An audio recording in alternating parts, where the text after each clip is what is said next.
How cute is he, everyone? That's Mr. Tater Tot. That Mr. Tater. Potato Head. Hello, everybody, and welcome to Summit Video 2. Yeah. Today, oh, I shouldn't have done that. Kim, could you maybe grab that, please? Today, we are talking, everything is about being intentional. The focus of our video 2 is connections that matter. You, your dog, your words. And for me, that's all about being super intentional with your training. Yes, I am putting myself jumping in a fishbowl, and I'm going to attempt to train the naughty pants. Kim is riding shotgun with me. She is just trying to keep the pony in the corral while I teach here today. So first, before we get started, I've got a lot of things that we are going to go over. I've got 10 things on my list today. This is going to be a very long live session, so get yourself comfortable, turn off any distractions, give your dog something big to chew on so that you're going to be here a while, but it's going to be incredibly valuable. I have been planning this session for a very long time. Really confident this is going to be a big mind blow for everybody. Do you guys have a problem? Do we have a problem? Some people say that there's an echo. It's just because there's a mic in a giant room. So if they follow the link in the description on YouTube. If you're watching this from Facebook, you will have much better experience watching it on YouTube, and there is a link in the description. 2 reasons. Number one, we are going to be shutting off after about 15 minutes here in Facebook because we are out in the country, and it's tough to run 2 streams off of our internet. So we'll go a little bit. I'll let you see one session with Tater. I have 9 training sessions planned today with Tater. 9. Because I broke down, I want you to see my thinking, my planning on how I create a behavior. I don't know how many of those 9 we're going to get through. My vision is we're getting through all 9. Kim is such a positive thinker. She's going to hold that vision for me. All right. So before we jump in too deep, I have 2 giveaways that we're going to do today. And you can get one of these giveaways really quick. Here's what we're going to do. Right now, if you take the link that we're streaming from, and it's our Verbals and Agility Summit link, and somebody on the phenomenal sales team is going to put that link in there for you. Take that link, share it to your Facebook page. Say, Susan is live right now talking about verbals and agility. It's awesome. Give them the link. Come back to this page and just write shared in the comments. And at the end of today's broadcast, we are going to pick somebody and say, hey, you were the winner. It's just going to be a random draw. And I will tell you at the end of today, well, you know what? My memory isn't great. I should write that down. Second winner will be number 11. I'm going to tell you at the end of today how you can win. And what might you win today? This is a very cool toy. This is a custom-made toy. It's a little bungee, but it's soft. It's an awesome toy. Made by 4 My Merles. So we are going to send one of these out to the lucky winner today. And all you have to do is share this broadcast. We do these free educational sessions several times a year with one intention. My vision, my goal is to help dogs worldwide be better understood. Sometimes our focus is on dog agility. Sometimes our focus is just on having an amazing family pet. You know, so that's why we do it. And the more people that we can get to watch these free sessions, the more that my vision is coming to fruition. So if you are a helpful person, please help me out and share this link. And guess what? You could win something. So video 1, we talked about the clarity gap in agility. And I took you through a walk down memory lane where we talked about the 80s and the 2000s and today, and how back in the 80s, the evolution of using verbals, it was, this isn't a worm, this is actually a tunnel. I was on a plane when I was drawing this. You know, it was bad words. Not that, you know, the 80s and 90s we were dropping F-bombs all around, running around agility. It was, the thought was that the use of words was bad and ineffective, so that we stopped. We went to the 2000s, we stopped using verbals almost altogether and just went to using our dog's name. And now, 2000 and today, that's 2000 and today for those of you out there in Funland. Today, I'm talking about predictive words, cues that actually mean something. So starting with today, we are talking about what actually is a cue. So when we talk about cueing a dog, you know, what is a cue? A cue is just something that prompts an action. Right, that you give a dog a behavior, could it be the word sit? It prompts a change. And a cue comes in many, many different forms. It could be obviously a word. It could be a motion. It could be a hand gesture from you that prompts a behavior. It could actually be a person or an animal. For example, if your Kim's dog, Switch, when he sees a squirrel, the squirrel could just be sitting on the grass, minding his own business, and that squirrel is a cue to Switch, to run and chase the squirrel. The squirrel doesn't even have to be moving. He's going to run, right? That is a cue. It's a different form of a cue. It's called a trigger. We'll get into that a little bit more, but it is still a cue.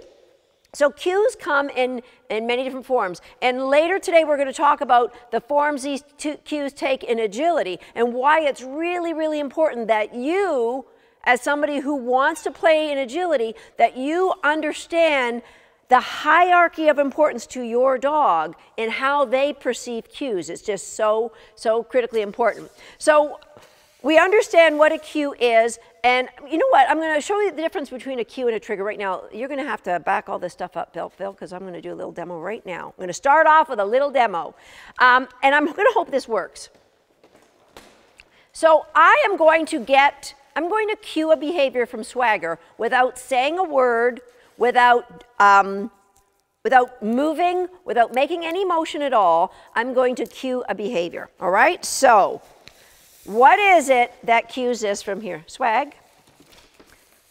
Everybody ready? You watching, Phil?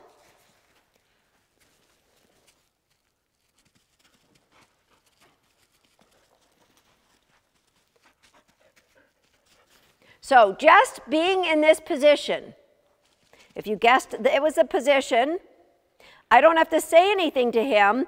It's the position that cues the behavior. Normally. So the position. So there's so many things, all right, buddy, pop it up. There's so many things that could prompt a behavior, and that's all a cue is. So in this example, my position is a trigger that he is so used to. When he was a puppy, whenever I'd get into that position, we would work back up, that is a trigger for him. And for our agility dogs, we have triggers as well. Think of dogs who love tunnels. They see a tunnel, they just want to go in. That tunnel is a trigger, just like the squirrel is a trigger for dogs who love to chase squirrels. All right, so cues can prompt behavior, and it's really important that you understand what cues are prompting your dog's behavior. In video 1 in the series, we talked about we want to be like a GPS to our dogs. And, you know, there was a great meme that I saw this week, and it was called, it was from Brene Brown, and it said, unclear is unkind. And then it was flipped around by somebody else, and it just said, clear is kind. So in agility, we want to be clear. We want our dogs to have complete understanding of what we want. And I likened it to a GPS. And the funny thing is, Linda and I were in Halifax this weekend, and we were working off the GPS on my phone. And so for Linda, unlike the GPS in her car where she could see it on the dashboard, she had to go by just verbals. Well, all of a sudden you can't go by the visual cue, you have to just go on the verbal cue, and you know, Linda thought potentially Waze was a little slow on the uptake, and the cues were late, and she would go by cues, and then you heard the dreaded, have you heard it before? Recalculating, right? How many times would our dogs have heard recalculating as we're trying to negotiate a tough course with them in agility? Unclear is unkind. And when you really understand what cues your dog and how to cue your dog, you become so much clearer. You become an effective GPS, because the frustration that Linda experienced when she kept going by these turns was exactly the frustration that our dogs would be experiencing when they feel that the cues that they were given were either unclear or, as the GPS was this weekend, a little bit late. Okay, so I'm going to go over a number of things with you today. Like I said, I got 10 things, but what I'm going to do is I'm going to be throwing in tater time. Now, tater time, I'm not going to I'm going to tell you what the outcome I'm looking for, and I'm just going to train them, and you're going to observe, and then I'm going to go through what it is what I'm doing. I decided on a lesson plan, and you know what? I wrote out the lesson plan. But it doesn't always work the way you decide, you write it up, especially for those of you who haven't been following a Tater's story. He is a rescue dog. He's been with us less than 2 weeks. He spends time with Kim on the weekends. He comes here to work with Kim during the week. And so Kim's been doing a little bit of work. I've done a little bit of work, but of course, I've been away for much of the last 2 weeks. So he doesn't really know me as well as he knows Kim. I'll share with you what I'm going to do to help set us up for success. Phil, is there an issue? Yes, Sharon's asking if we could just tell everyone, to be clear, to go to the Handling 360 Summit page to watch this, and the link is in the description, and Sharon and Linda have both posted. Right, okay, so if you're watching this on Facebook, guys, get over to the Summit page, the Summit Central. That's where you want to see it, because it's a much better listening experience. Plus, this feed we are going to be cutting off after, I don't know, 15 minutes to give our full bandwidth to the other feed that you'll find in Summit Central. Summit Central. Okay, so Mr. Potato Head is getting a little bit restless, so I'm going to start our first session. I'm going to explain what I'm going to do here. So my goal is I want to teach this dog how to drive to the backside of a wing in agility.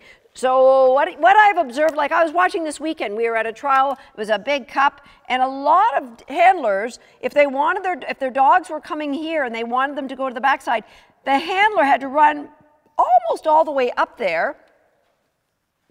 And then, let's say they wanted to do a SERP, then they would get in their dog's way, and it would, it wouldn't be very pretty. So you want a verbal cue that you don't have to escort the dog. You just say a cue, and the dog will do it exactly what you want. That's what I'm looking to build with Tater. Now, as I said, I've written up this lesson plan, and it's got a lot of layers. It's got 9 layers, and you could say, well, I could get that done with my dog without these layers.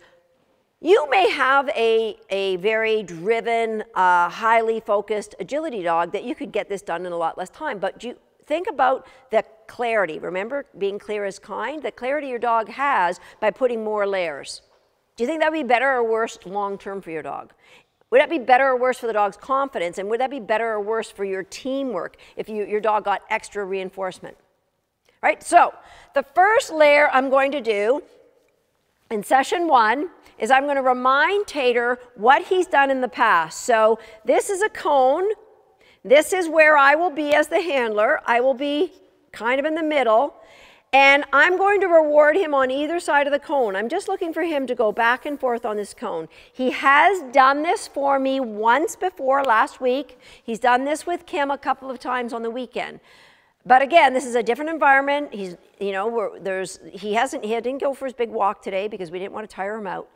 I don't know what's going to happen. So hold on to your hats. Tater time number 1 is underway. Here we go. I'm going to start with what he has seen. He's seen this pylon, but eventually I want to put this over top. For those of you who get your dogs to circle pylons, especially if you've got a really driven dog like a border collie, they may learn to circle by leaning in, right? And then those are the dogs that lean in and hit uprights. So you really want them to learn not to lean in. So if I was doing this with a border collie, I'd actually make this even wider so it covered the whole base. So they wouldn't be leaning in at all. Tater hasn't seen that, so I'm not going to be putting that on just yet. I might not even put it on at all. All right, I'm gonna get some cookies for him. First thing I'm gonna do, just put his leash on him for me, Kim, and we will just drag. I'll just let it drag and see if he stays in town. See if he stays somewhere within these four walls. Hey, mister. Hi!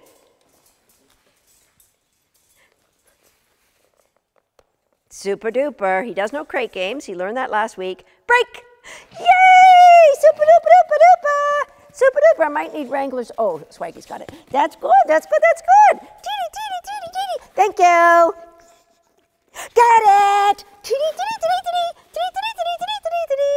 Teeny, teeny, teeny, teeny, teeny. Bum, bum. Can you just turn his bed up for me, Kim, please? So I'm going to turn his bed up because I don't want him to decide, oh, bad move, Susan, to decide, hey, you was doing something with me, that he's going to jump on the bed and hope to earn reinforcement that way. All right. All right. Thank you, Tatey. Thank you. Good boy. Yeah. That's why it got put up. Yay! I can't tell him to hang on. Look at, yay!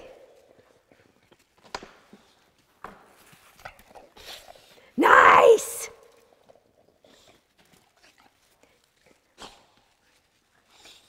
Yay! Nice, nice, nice.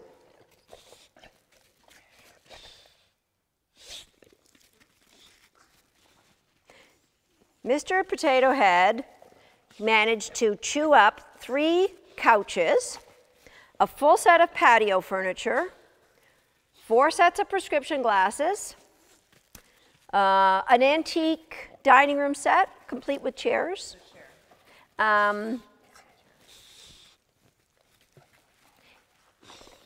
Good boy. He learned to play keep away. So we don't want him to go and grab that piece of Kleenex on the floor. We probably should have cleaned up those books. Good boy!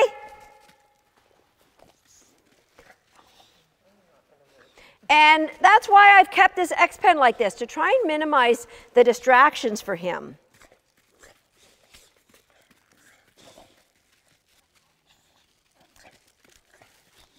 Yay! Super duper duper duper duper duper duper duper duper duper duper duper duper duper. Can you just put that on the cone now for me, Phil?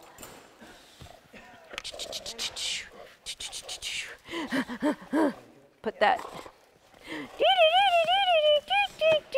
Okay, thank you. Yay!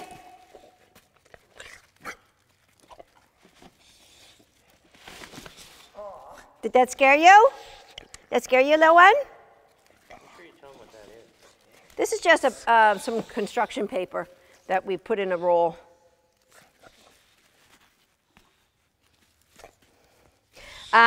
We don't know for sure what breed he is. He was sold as a mini bulldog for a lot of money. But he didn't get to be so mini. Did that little scare you? Did that little scare you?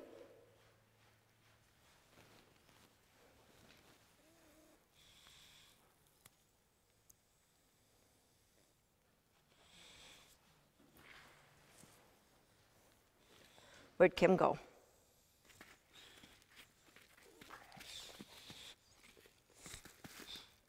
We have been working on this.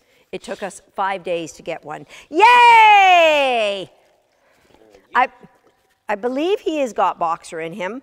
Boxers, I've been told, are like terriers in that they don't like to lie down. Yay!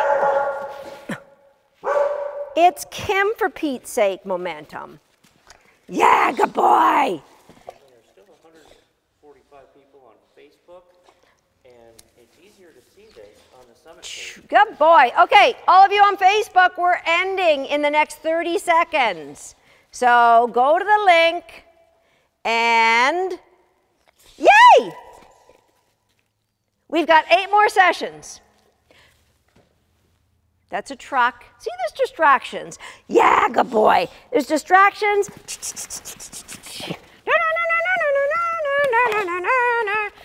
So we're going to give him a little break now. Kim, you can turn that bed back down.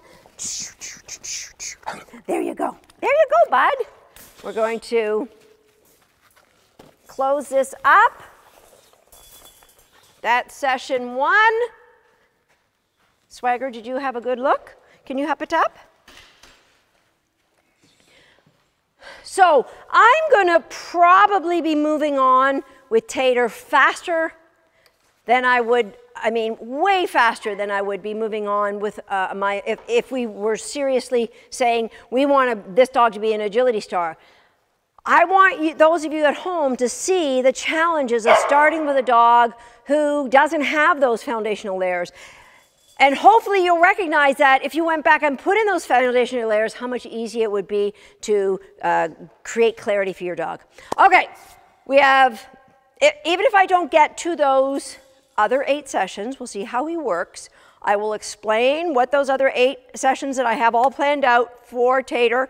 But for now, we're going to say goodbye to those of you on Facebook. Come on into Summit Central with the rest of us. Big party coming on. Bring your own popcorn. We'll see you there. I'm going to now talk about why cues are so much of a reward for our dogs. Okay? We'll see you guys later on Facebook. All right. This is something that maybe you don't realize, but it's a huge problem to your agility. I can't tell you the number of times I saw it happen this weekend. It's mind blow. A cue, let's think of any behavior your dog knows. Down, sit, jump, tunnel, any of these things. They have value to the dog. Why do they have value? Because you trained them using lots of reinforcement. You use food and toys like I just did with Tater, right? You trained them with so much reinforcement that the cues get conditioned, that the cue on their own has tons of value. So if I was to take one of my dogs out, every time Phil walks away from the camera, I say I'm going to do a demo, and let's do Mentum. Take Minty out here, and I just say, so she's happy to do some work, so I say, ready? Down, stand, sit, butt, down. Yeah, good girl. So do you see how engaged she is? Break, hop it up. And she doesn't lose enthusiasm to work when I say down and I don't give her a cookie.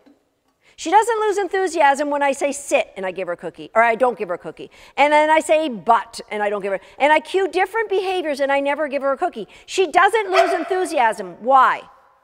Because when you train with food and toys, the cue takes on the value of the food and toys. Why is this important to use, those of you in agility? You stick with me because it is seriously important.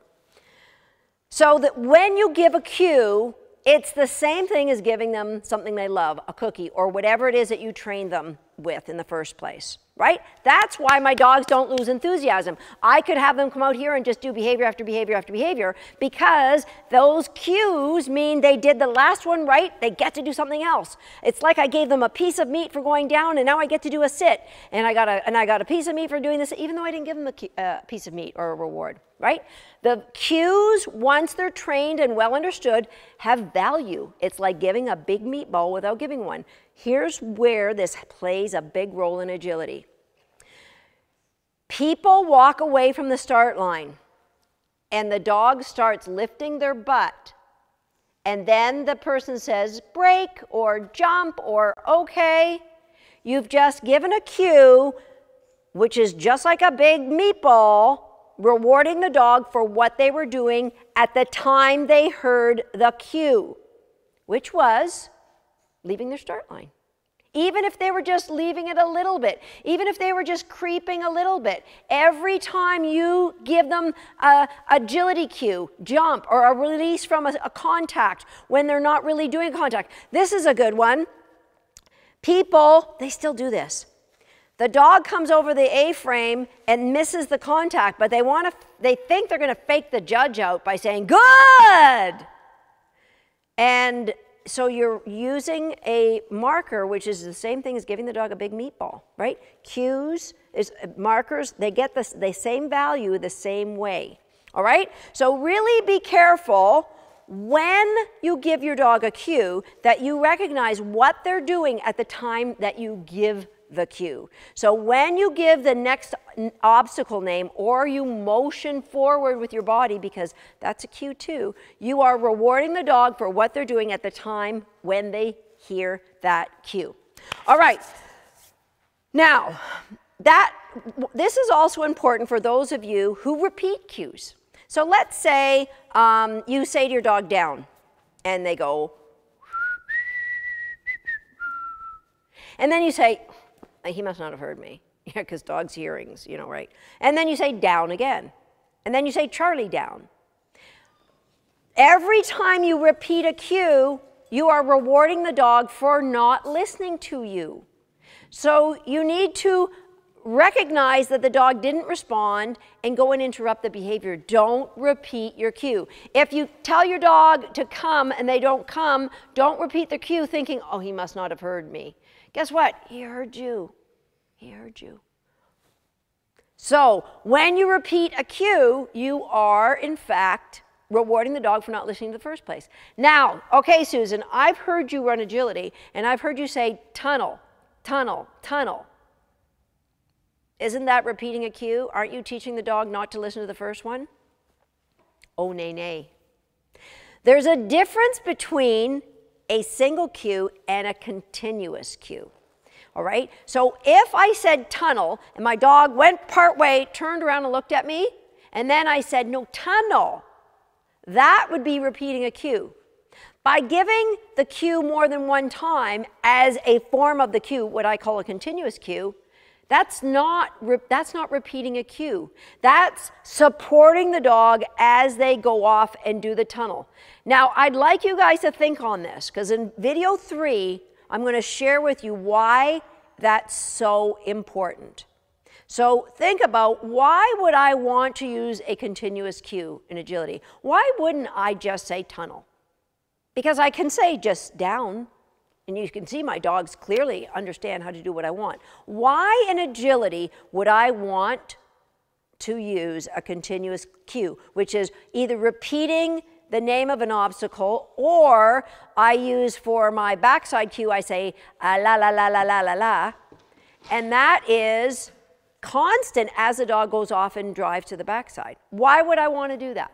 Okay, I'm going to answer that riddle in video 3. Okay, so I'm going to come back to this one. I'm going to circle this one, come back to it, because I think what I want to do now is go and have another little tater tot session.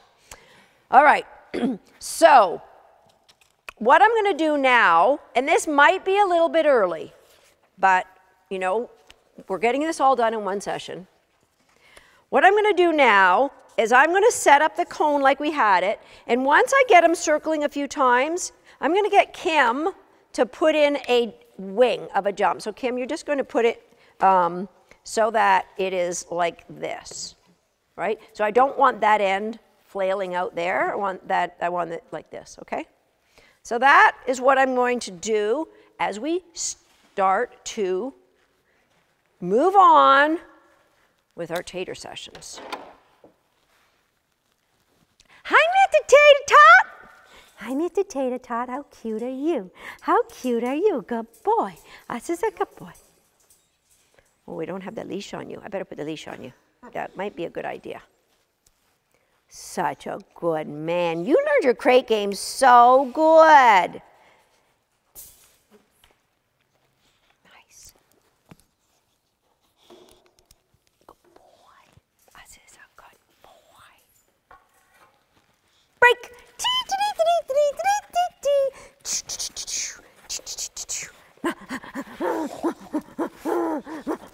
You like a toy. You like a toy. This is a good one. He doesn't tug all toys really well, but he seems to like this one pretty good. Kim, can you just open that X pen up a little bit more? That's so good. Thank you.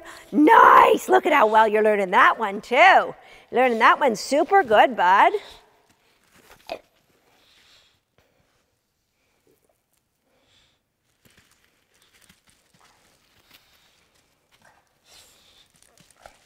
Oops. Come here, bud. Yeah, oh. I can't reach her. It's my bed. Yay! Just gonna come a little bit closer. What I don't want him to learn to cut across me right here. That's a biggie for backsides. If I send you on a backside this direction, I want you to go. It's not there no more, bud. Yay! When I send on the right, I want you only to ever go in a counterclockwise direction. If I send you on the left, I want you only to go in a clockwise direction. So I'm just sneaking up closer to this so that I can get that. Okay, Kim, you can put that in now. Doesn't matter. Get it, get it, get it. Oh, I got to finish your eating. I forgot. I forgot because we're going to choke. Okay, is that good? That's good.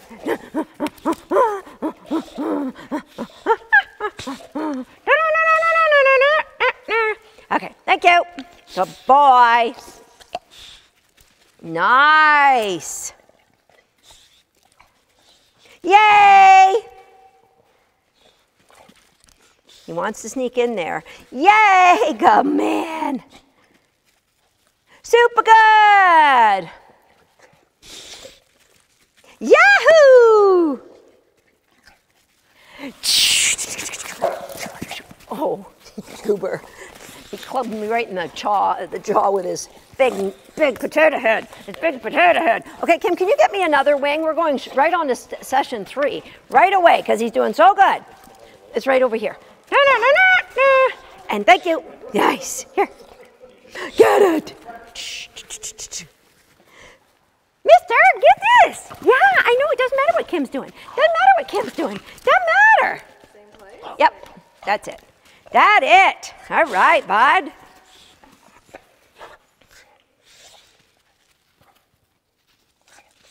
Nice. Yahoo! This is a super good boy. Yeah.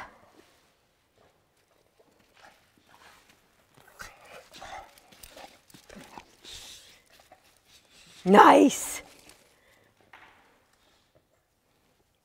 There's lots of distractions here for him. You got me. You got me. You had stopped and I went and moved. Let's try one more. Thank you. Okay, ready? And thank you.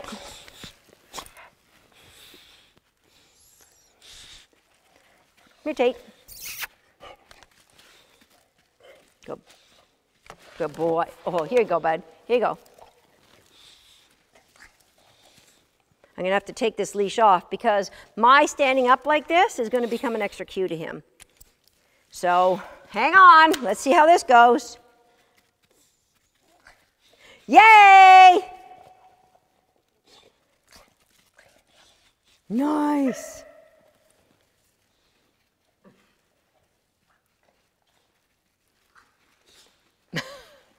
Oh.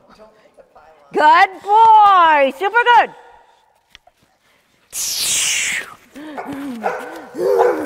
Nice. Nice, nice, nice, nice, nice, nice, nice. Okay, put the bed back down, Kim, please. No. That was a good session. That was a good session. All right, ready? And thank you. All right, here you go. Here we go. There you go. Can you hop it up? Yay! Super good boy. Super good boy. Okay, so we progressed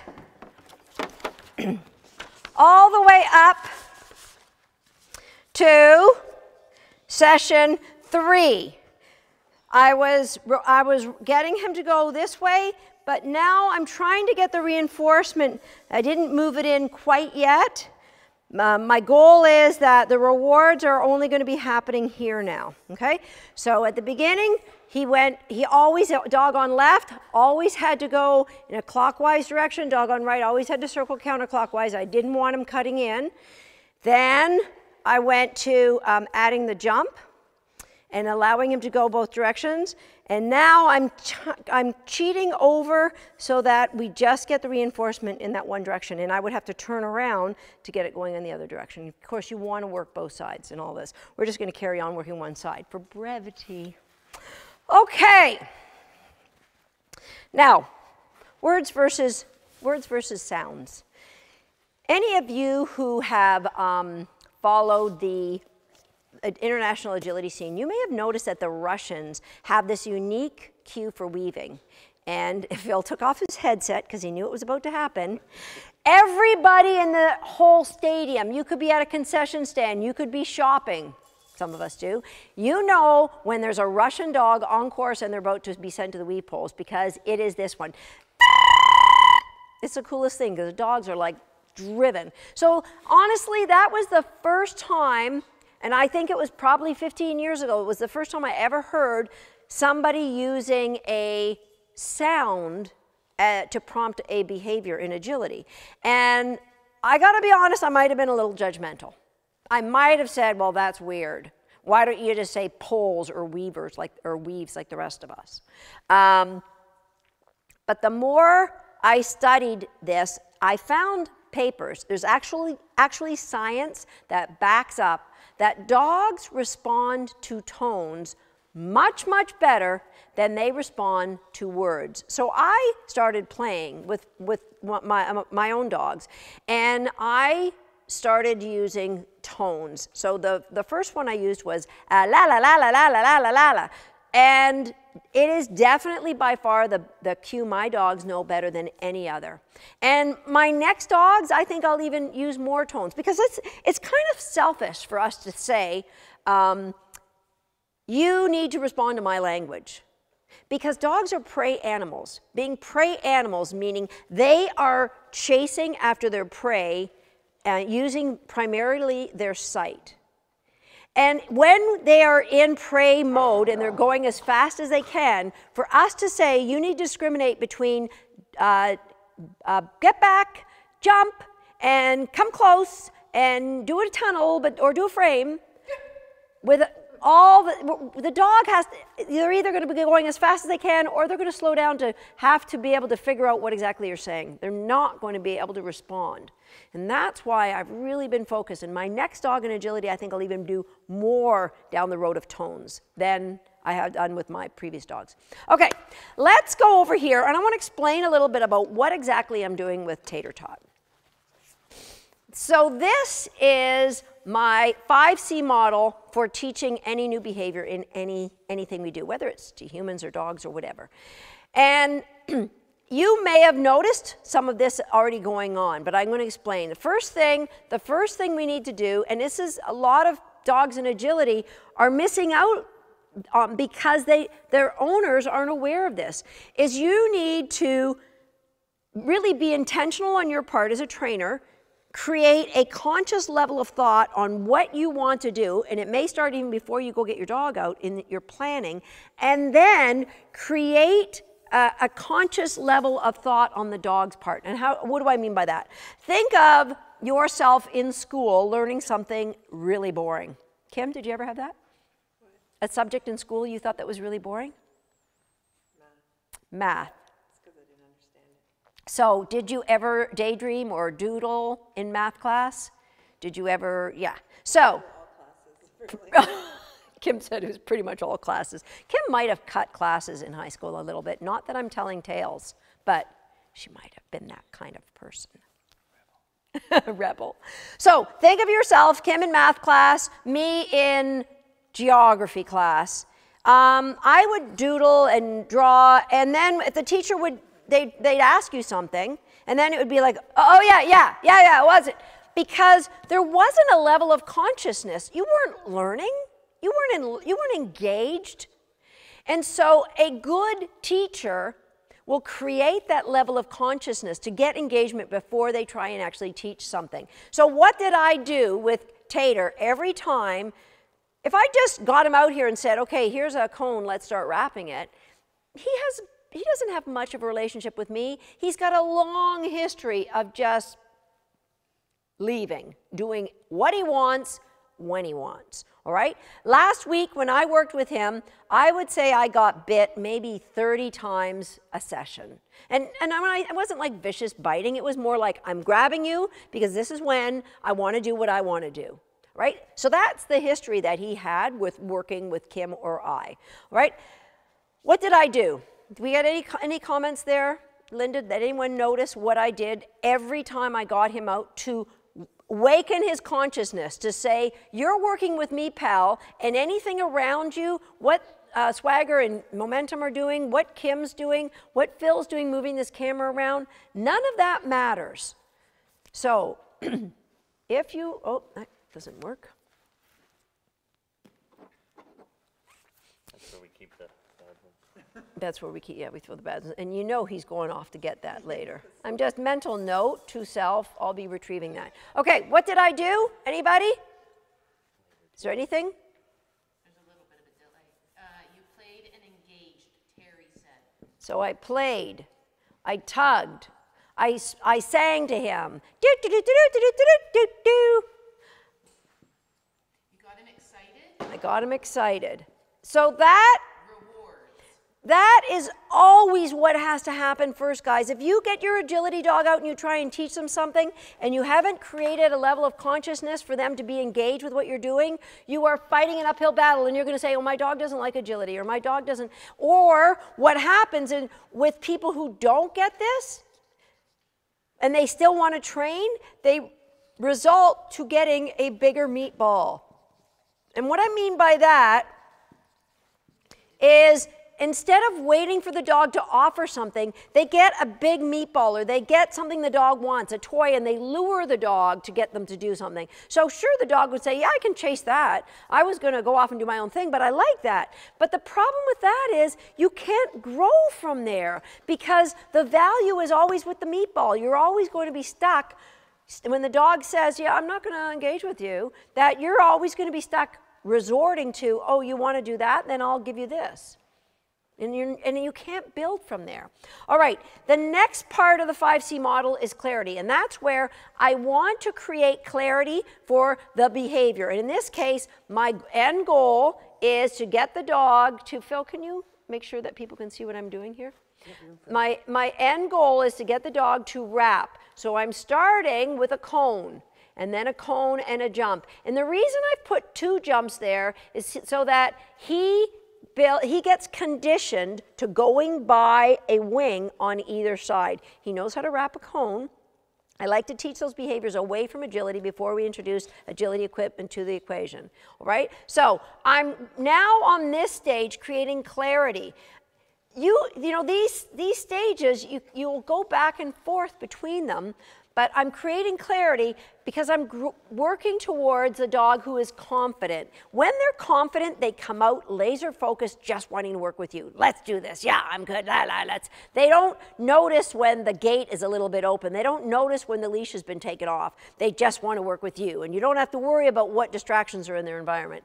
So that's what we're on our way to. The confidence comes through him making choices and getting a reward. And this is a little bit more science than maybe you need, but every time I wait for him to make the choice rather than luring him to make the choice, every time I wait for him to make that choice, he gets a dopamine release. And dopamine is that feel-good chemical that tells him, I like working with this lady. This lady is a good lady. I like this lady.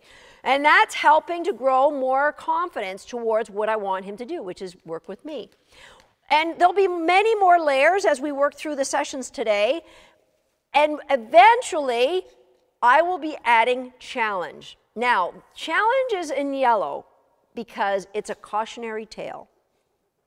What happens in agility is people get excited about seeing their dog doing something in here, and they jump to challenge right away. And that's when it all falls to pieces.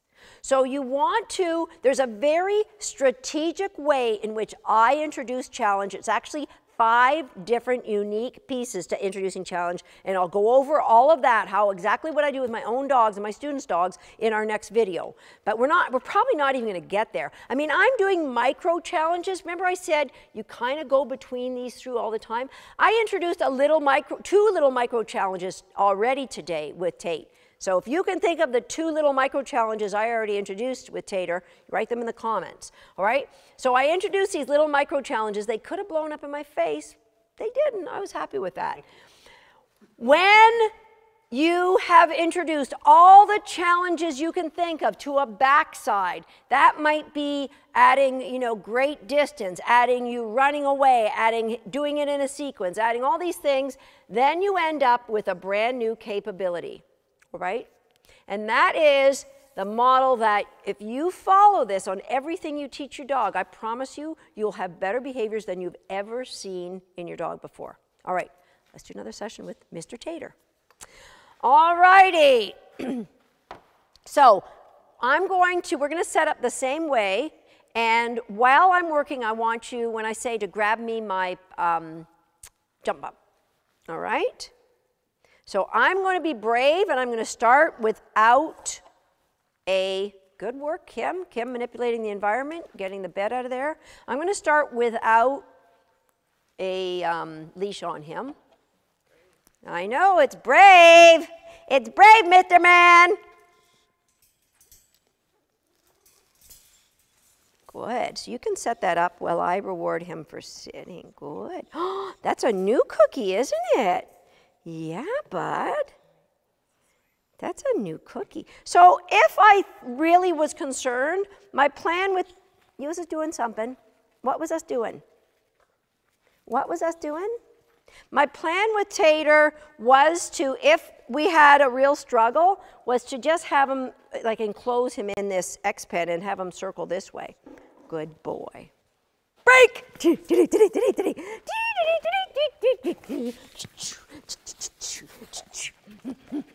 Boom, a boom, boom, boom, a boom, boom.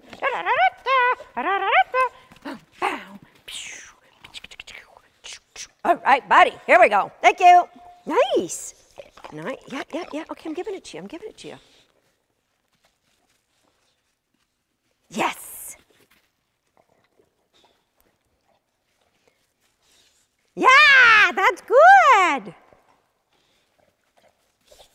Look at you. Okay, you can grab that bump for me. Yahoo! So big distraction with Swagger barking. You can put it right on this one. Buddy, no, I'm pointing for her, not you. I'm not pointing for you. I'm not pointing for you. There's nothing for you there. Nothing for you. Look away. Look away. He has never seen this before. A jump up. Just put it down on the ground like a regular jump bump. Like here? Yeah. Yes, get it. Yay, look at you. Yeah! Can you take the far wing away? Nice. Look at you! Look at you, Tater Tate! Look at you, Tater Tate! Oh, choking. Choking! Choking, Auntie. Choking. We can put the bed back in our... Oh. Yeah! Good decision, Mr. Man. Good decision. Thank you. Yeah. Nice. Oh, get it, get it, get it. Nice. Can you hop it up? Tater, hop it up. Good boy. Nice job. All right. So, I want you guys to see, and you can look at these diagrams and see if you can see the common denominator here. And write it in the comments if you can see what the common denominator in these training sessions are so far, other than the obvious, you know, my mechanics are really clear, I'm not allowing my transitions between rewarding and getting them back to work are really good, but there's one thing common in all of these pictures. See if you can see what it is, okay? We actually went all the way up to session 5 in that session. So we took away one of those wings, And we got to our picture like that. So he's only circling in one direction. Of course, if I was training him as an agility dog, my own dog, obviously I wouldn't even be doing any of this. I'd be doing recolor games with him. But I would be going in both directions, and I wouldn't be cramming 9 sessions of training into one little broadcast. But this is, you know, FUN for you and FUN for me, and hopefully it keeps going, right? Okay, so if you can think of what that common denominator is, write it in the comments. LOH, do you know what the common denominator is? Oh, you didn't look. Okay, in agility now, oh.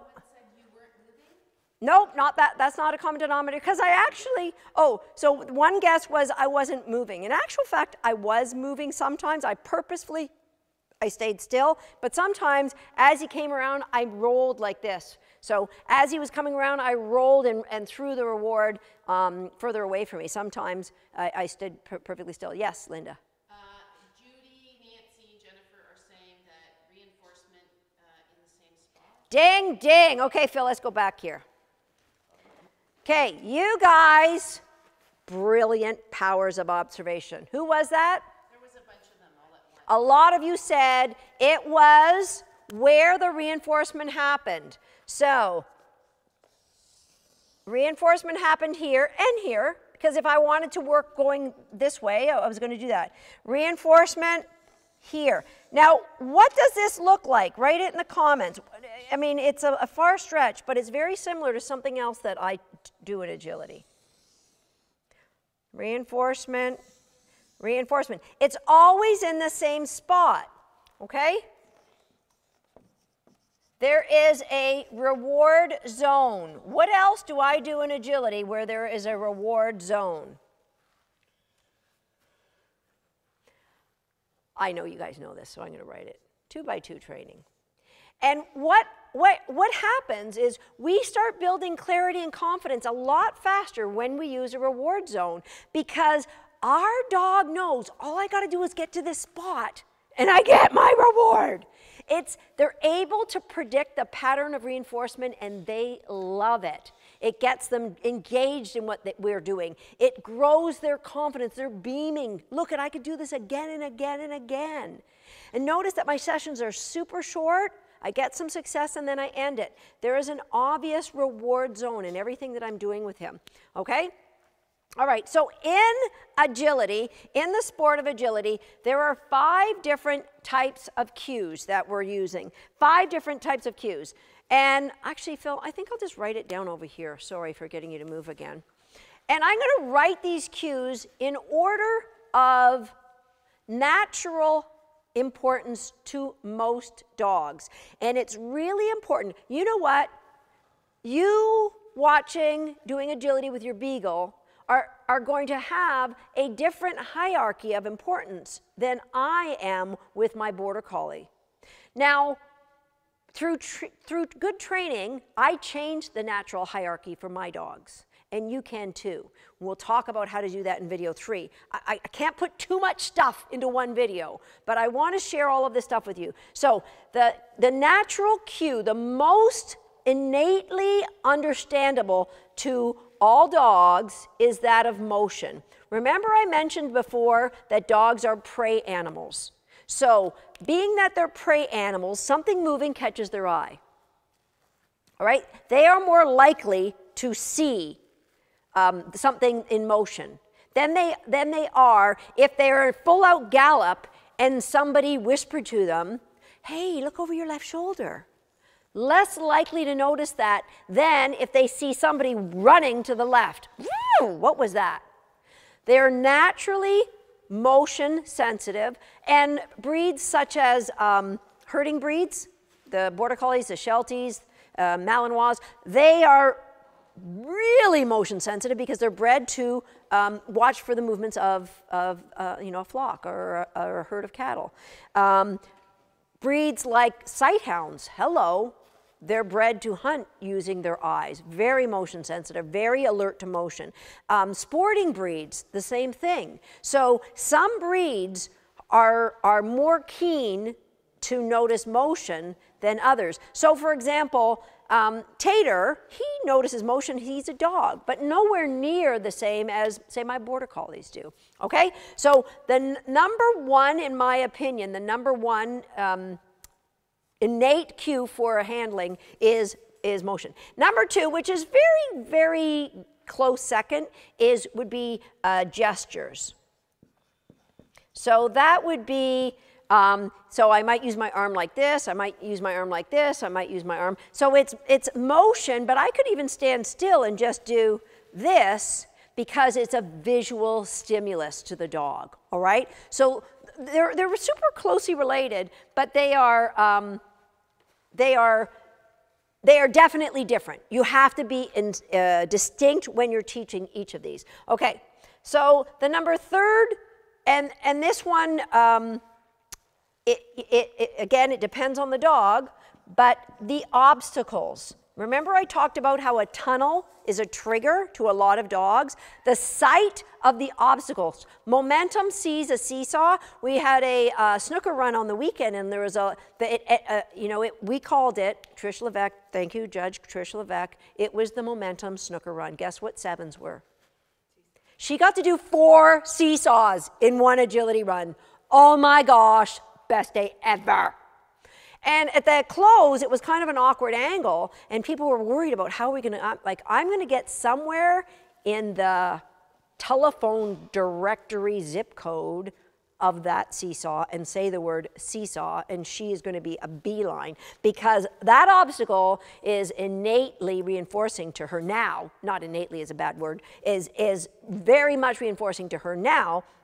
So the sight of the obstacle is a trigger or a cue for that obstacle. Okay, and again, look what's happening way down here. Number 4 in natural importance to a dog. I believe below all of these is your verbal cues.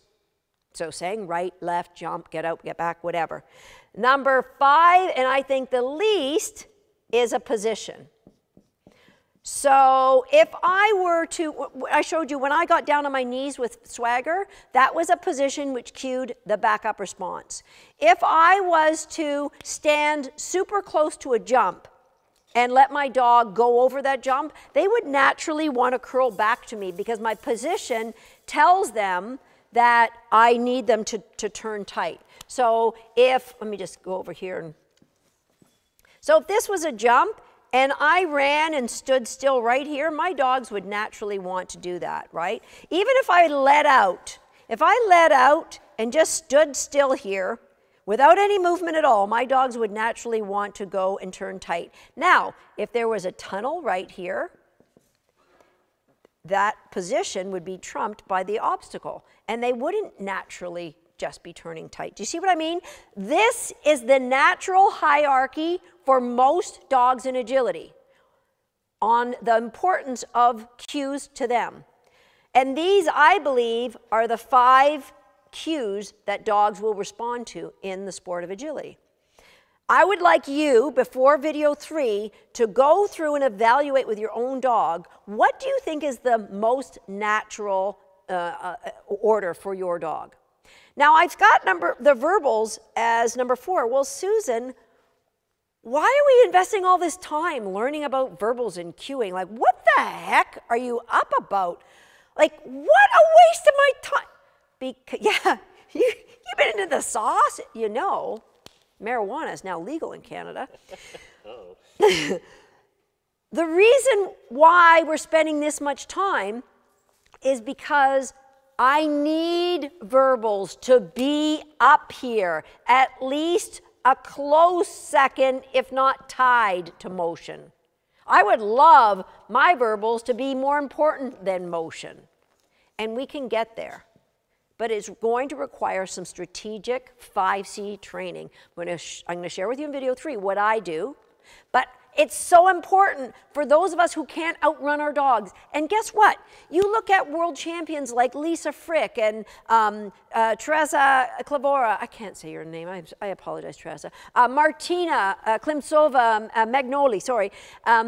All of these phenomenally fast. I mean, these ladies can jog backwards faster than I do my all-out sprint. We were looking at my runs on the weekend, and Linda said, you know, your sprinting has improved so much, but you still look like Fred Flintstone to me when you run.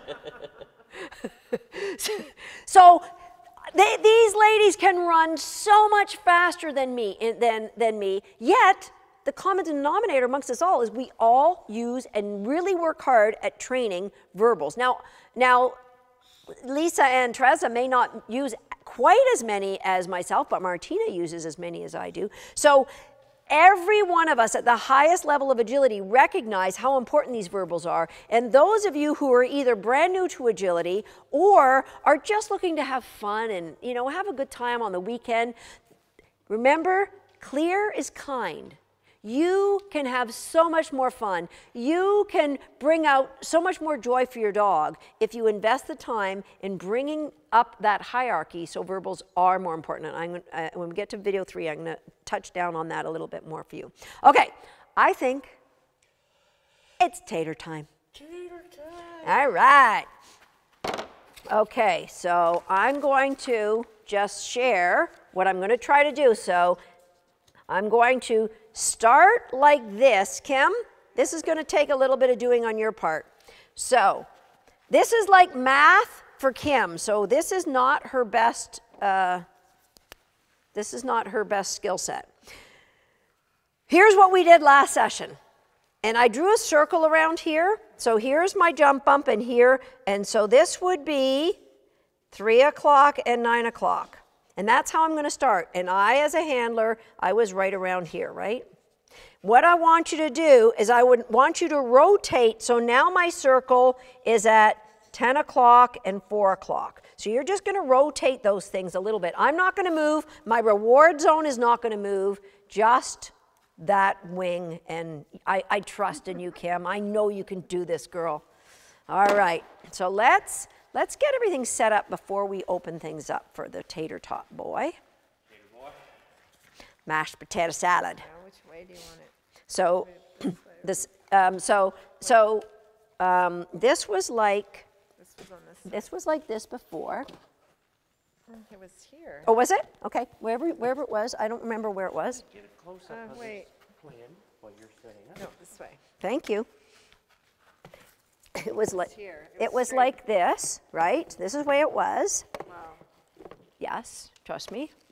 And what I want you to do now, so see where it is? So this is this picture, and I just want you to move it. So this is 9 o'clock, and you're just going to move it like this. So it goes to 10 o'clock and 4 o'clock. Okay? So we're going to start here. And then I think we'll be able to do is we're going to be able to move it all the way around so it's like here. All right? So we're going to start here, we're going to go here, and we're going to go there. All right? Got it. Nice. Okay.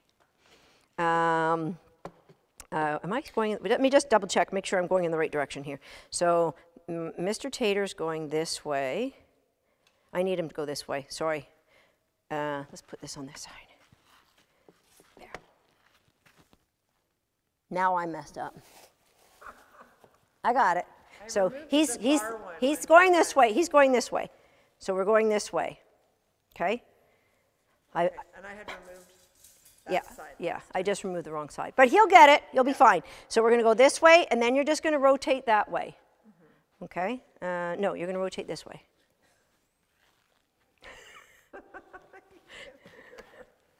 I eventually want him going here. So we're just rotating like this. So we're starting like this, and you're rotating this way, then you're going to rotate that way. And the cone has to rotate with it. Okay? I got it now. I was right all along. Okay, mister. Okay, mister. You ready to do some work? You ready to do some work, Mr. Tatey? Nice. Such a nice boy. You can open that up. Nice. Good boy. Break.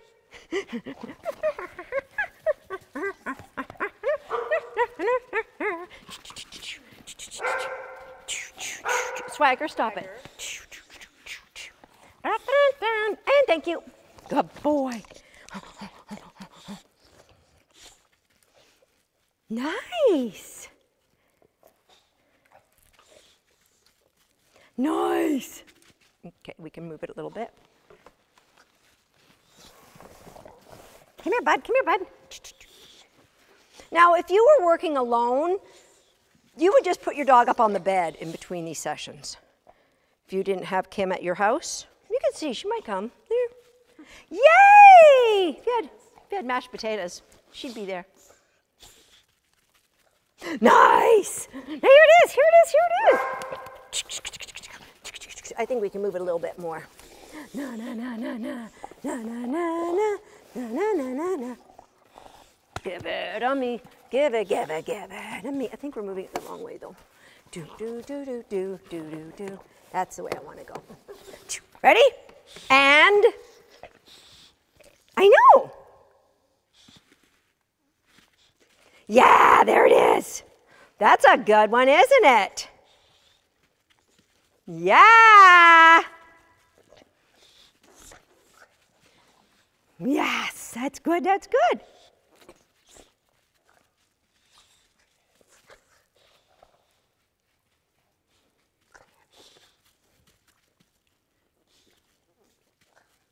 Nice, that was hard, that was hard. Did that hurt your brain?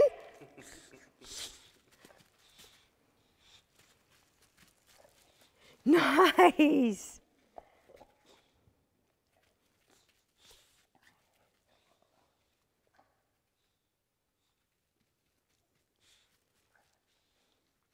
Tater, come here, bud. Oh, yeah, you're going to scare yourself. Tate.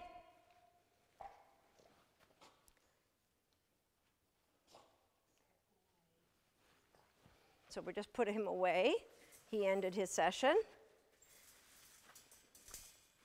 Thank you. I know, one more, I had the toy out and everything. How did you know? All right, so just to be clear, we want to go from this, and we eventually want to go to, let me just put the rest of them out. We eventually want to go to where the dog is doing, this is where we're at now. So I'm here and he is looping there and is pretty much straight. Okay? And I want to put in another jump wing next. And then I want to get rid of my cone. We're so close. Not quite there yet. And then I'm going to get up off from my knees and get up to standing up. And one session, one long session of 9 sessions really, but we'll have a dog who's has value and ready for a cue to a backside. Okay. So we've talked about the 5 different types of cues, and I gave you your homework. Before the next session, I want you to investigate your own dog's cues and consider what is the hierarchy for your dog. And it's going to be, you know, for the most of us, it's going to be the exact order I laid out. The value of obstacles may be a lot lower for some of you, especially if you're working with drive issues. So the obstacles might be at even below the position. All right, so you decide that, and before we come back. All right, what I want to show you right now is I want to share with you a video. It's a video of one of our, somebody who started probably in the same position as a lot of you. She's a student of mine from Australia. I used to go to Australia every few years to, you know, before Handling 360 came online, I only got to work with her once in a while. Natalie was incredibly frustrated with her. I've always loved this dog, Sage, because she had so much personality, kind of like Tater Tot. A little bit mixture of a little bit naughty and just 100% sweet. And so this video is just going to share Natalie's story with you, so that, and I want to share it with you to give you the thought that there's hope for anyone, no matter where you're starting from. So Natalie Kurtwood, her dog Sage is a Tasmanian Smithfield. Now, those of us in North America has probably never heard of that. Kind of looks like a beardy cross, but you know, definitely is a herding breed. And she had, you know, the challenges of the dog not having clarity. And remember, unclear is unkind, and they were both incredibly frustrated to the point where Nat was really considering like just packing it in with her. It was just not fun. So she was going to stop training and see what she could do. Around that time, I was in Australia teaching, and I was introducing Handling 360. It wasn't an online course. I think it was probably 6 months or so before we went online, but I'll let you see Natalie's story, and then we'll come back here and we'll discuss it, have another session with Mr. Tater. In 2010, Sage came onto the story. I picked her up from a farm down in Tassie as a sheepdog, and she arrived here at 20 weeks. A cute little fluff ball, but oh my goodness, she was wild. She pushed every single boundary. She had no rules. She was just all about Sage. Anyway, so we started with her training like I had my other dogs, and we did lots and lots of self-control work and all our foundation skills for contacts, and it was all beautiful in the backyard. But once we started taking it on the road and going to comps, they weren't. I competed with her for maybe about 8 to 9 months, and she couldn't cope. Our saddest moments were at the 2012 Nationals, when it was like a massive slap in the face that she just was not coping. I think we had 13, 11, I don't know how many runs we had. We had more than 10, and we might have finished one. And it was that day I decided that we needed to address what was going on. Once Susan's program came out, it just gave us a clearly defined path to follow, clarity about where we should be heading, and took a lot of the planning out, I guess.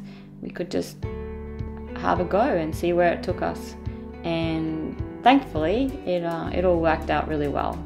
Obviously, you just start with a couple of skills and then you build on it, but every new skill, every piece of the puzzle was just like, wow, how cool is my dog? And I could do stuff that I'd never been able to do before, stuff that I only watched people on the videos do. With each week, each month went by, it just got easier. The dogs got faster, and not me. I didn't get faster, but I got better at giving them their cues. And so that was, it was something that I could teach myself to do the cues, but I couldn't teach myself to run faster. That all of a sudden, I didn't need to be faster. My dogs already understood what I wanted. They didn't need me to be there as part of that picture so much. So I think for me, I knew that it was really working well for us when Sage and I started becoming much more consistent. We were finishing courses, we were starting to get cues, and we were feeling like a team. And that for me was just, I don't know, it was like that light bulb moment where it was like, how cool is this? This is what we'd been striving for. And it's, you know, and now it was happening. We were doing agility. When they get that early information, they prepare their bodies properly. So it's less stressful to them. They can do it better, faster, clearer, and it's just fun. It's fun to walk a course and know that you've got an answer to the questions that the judge is setting, not just sitting there going, I have no idea. In 2015 state titles, Seiji qualified in 8 out of 11 runs, and she brought home a swag of trophies and ribbons, and she was just a little superstar. You know, that doesn't happen every week, but it definitely didn't happen before. We enjoy our time together now. Before, we didn't. Neither of us were having fun, but now it's, yeah, we just laugh and have a smile, and she thanks Susan for her program, definitely.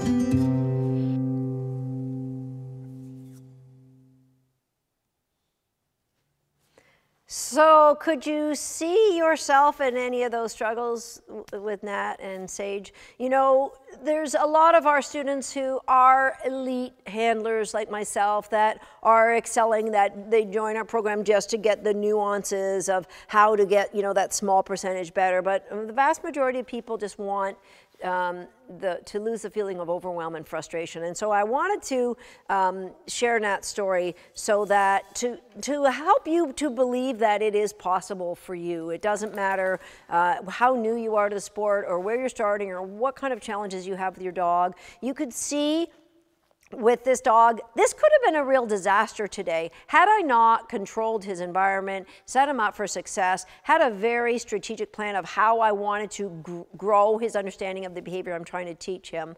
And that's really what Nat did with every one of the behaviors that she needed Sage to be brilliant at. And that was the difference between the two. So at the end of today, I asked Nat to do a little update. So that was 3 years ago. And at the end, I'll roll it so you can see where we are today. Let's get back to another mashed potato time, all right? So I'm just we're going to start where we left off, and then we're going to get rid of our cone. So we're starting where we left off, which is here. Wait, I'm here. We started, so let's just recap where we were. We started with the cones were like here. Now we're over here. This should be here. This should be here. This is what we should be doing now, Kim. All right, so we're going to start here. There. And I'm going to start here. I'm going to stay here. And then, thank you. And then we're going to keep rotating until it's there. Yeah. We were rotating it this way. Okay. Oh, so keep rotating then. I'll keep rewarding here, and you rotate until it's here. Got it? Yes? Perfect. Mr. Potato Man. Kind of free. Mr. Potato Man. Look how good your crate games have gotten. This dog had zero control when he came here. It's just been, like, is it 2 weeks? 12 days. Today. 12 days. Break! Good boy, Swaggy. That's really good. Oh, you can keep tugging, even though I put my hand in my pocket. You can keep tugging, even though I put my hand in my pocket, mister. Oh, yes. Oh, I'm choking. I'm choking. Get it.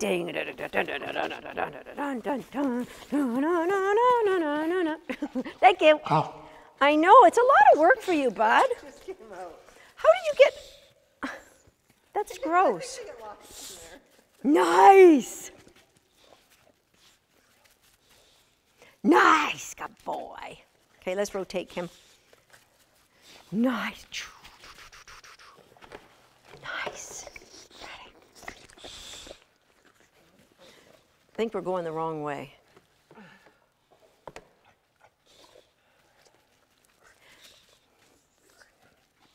Come here, bud, come here. I need you to rotate it this way.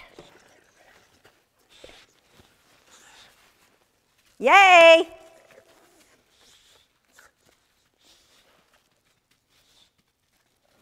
I know.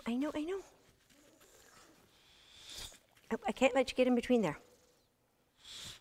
Nice! So what I want him to learn is that he has to take the back before he takes this jump. Nice!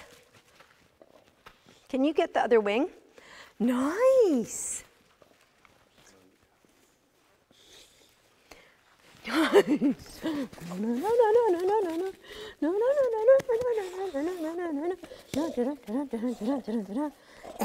thank you. Thank you. Come here, Tatey. Yeah! So good. You noodle. You noodle. You noodle. Thank you. Come here.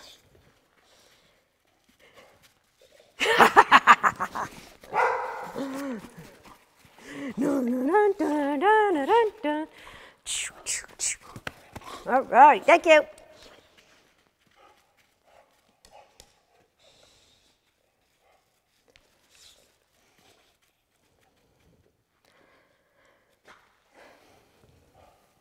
Tate, thank you. I'll move it closer. I was giving him too much space. Yeah, that's good. Nice. So good, Tatey Tate. So good. Let's lose the cone, Kim. Okay, you guys who are watching, I've got some questions. We're going to go to some Q&A that people have sent in. If you have any questions about video 1 or video 2, just put them in the comments and I'll answer them live. Thank you. Tatey, Tate. Nice. Yeah. Get it. So I like to keep that cone in to have the dogs going a little bit wide so they don't cut too close to the bar. They get square up a little bit more. That didn't get you nothing. Tatum. There this goes. Yeah, tater tot time. It's a tater salad boy. Good decision. Oh. Motion, do you see how prey-driven dogs, even ones like him, that motion stops his behavior. Potato salad. Tater. Yes. Nice. All right, that's good. Look at us, got a backside. Look at us, so it does no help from me. And if I was going to give him a cue, the first cue I might give him would be a motion cue. Tate. Would be a motion cue. Yeah. Or a gesture, sorry. Nice. So I don't have to run up to that backside. That I just have to, good boy. Just have to give him a cue like that. Oh, you don't know a hand touch, do you? I forgot. You're not a trained dog. You're just acting like a trained dog. Mr. Tater. Kisses on the head. Let's try one more. Nice. Look at you. Good boy. Okay. So there we got through 9 sessions of training with a rescue dog who's only been in this new home, who was a clean slate, who knew nothing, who was Mr. Naughty Pants of the century, who, you know, I do have some of the video from when Kim and I were training him over the last week. We are going to put something together to help people understand how to help rescue dogs come into a new home. But so you will see that this dog, he's still a raving lunatic. He does. But 12 days, and we can do a backside in agility, Mr. Man. Okay, I'm going to take you off leash, and we're going to not drop the toy. Here, Tate. Tata. Let's get in here. Oh, you don't have your bed. Can you hop it in? No. There it goes. There we go. We got to hop it in. Good boy. Okay, I'm going to go to your questions, and if you guys have some, you are a super good boy. Okay, some related to the training. Here we go. Hop it in. Okay. Why do the jump wing and cone keep moving? So I want him to, the jump wing keeps moving because I want that reward zone to be consistent for him so that he can predict, all he has to do is get to this spot and he can get cookies. So the cookies always came in this area. I started moving up and down in this area, so I threw the cookies this way. He would circle and I would throw them to try and get him a little more driven around there. And then at the end I started running in this way. But the jump, I always, right from the beginning, the cookies came in the same spot. I just moved so that, I just moved the jump so that I didn't have to change where the cookies were coming from, because that would just add more confusion. I want to be clear. Clarity is kind. So even at these really basic levels, trying to create ways that the dog can predict. All I have to do is get to here and I get a cookie. Okay, Caitlin, when would you add a cue for the backside? Well, I added a little one with a physical cue. We'll talk a little bit more about, you know, depending on the behavior when we add a cue, we'll talk a little bit more about that in video 3. And we'll definitely touch on why some dogs just don't get it. And I can give you a little demo with a behavior that I taught Momentum that is still very poorly understood. It's like 2 years I've been giving her the cue. Now I'm keeping it there just to show people how bad you can botch up a cue when you do it incorrectly. I'll show you all of my downfalls, video 3. Okay, maybe not all of them, because you know it's not like a 12-part documentary. It's just a little snippet. Allison says, my dog is 11 and a half months old. What is the timeline for starting out? You know, the dog dictates that timeline. I am in no hurry. So there's a lot of foundational things that you can be teaching. Like, again, Kim, if Kim has any aspirations to do agility with Tater, which, you know, he's brachiocephalic, he does actually have a pretty good body, but he's not your the brachiocephalic makes it very challenging for him to breed. He definitely wouldn't be able to do agility outside in the summertime.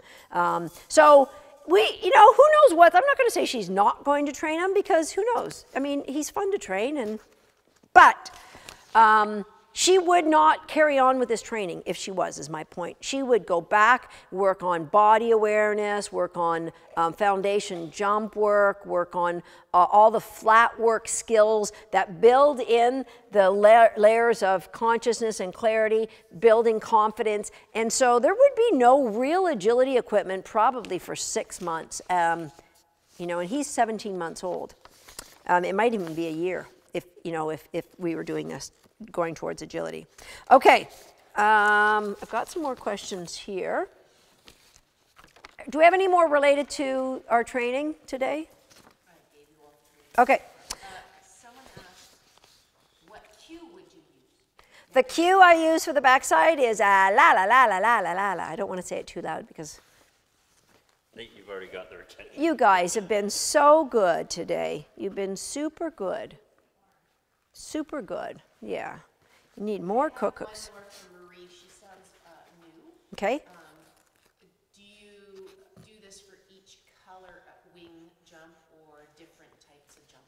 I don't do it for each color, but I will definitely do it for different, like a wall jump will be a different behavior to get to the backside than a wing jump. And hopefully nobody in the world has to do backsides with wingless jumps. I would like to see wingless jumps be eliminated from agility personally, but so those really are the only ones that you need to do at a wall jump and a different. If you have different types of winged jumps that your dog might need to see, you could do it. Definitely do it on those, but the colors don't matter once they understand the behavior. Okay, how do I not use my dog's name on course?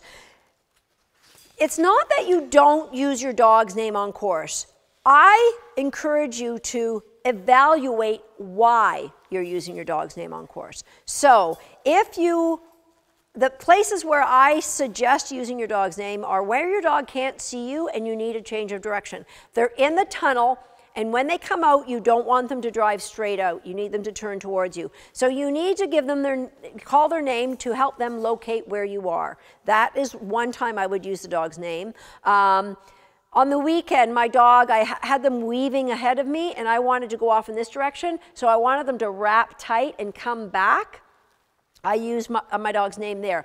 Where you don't want to use your dog's name, or where you want to evaluate, is when your dog's heading towards the wrong obstacle and you have to call them to get them back. Or your dog wants to jump long and you want to tell them they've got to jump short. That is telling the dog, or you are using your dog's name to help band-aid the unclear cues. So clarity is kind. We want to become more clear by looking at more predictive cues. And if you can outrun your dog, that might be your body. And if you can't, or even if you can outrun your dog, like I said, there's a lot of people in agility who can outrun their dogs who still use similar verbal cues to what I do. Okay. I need more clarity on when to use cues. I'm not sure the timing, is that it? Maybe we'll talk about that on video 3. That is when the dog gets the information of the la-la, right? I think I need a course set up to explain that, so we'll get one set up for video 3.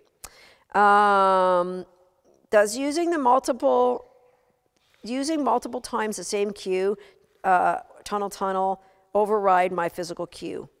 Possibly. That's a really good question, and that's exactly what I spoke about earlier that we're going to talk about in video 3. We've got those 5 agility cues, you know, our motion, our gestures, our obstacles, the verbals, and the positioning, and which one trumps the other depends on your dog and the background training that you've done.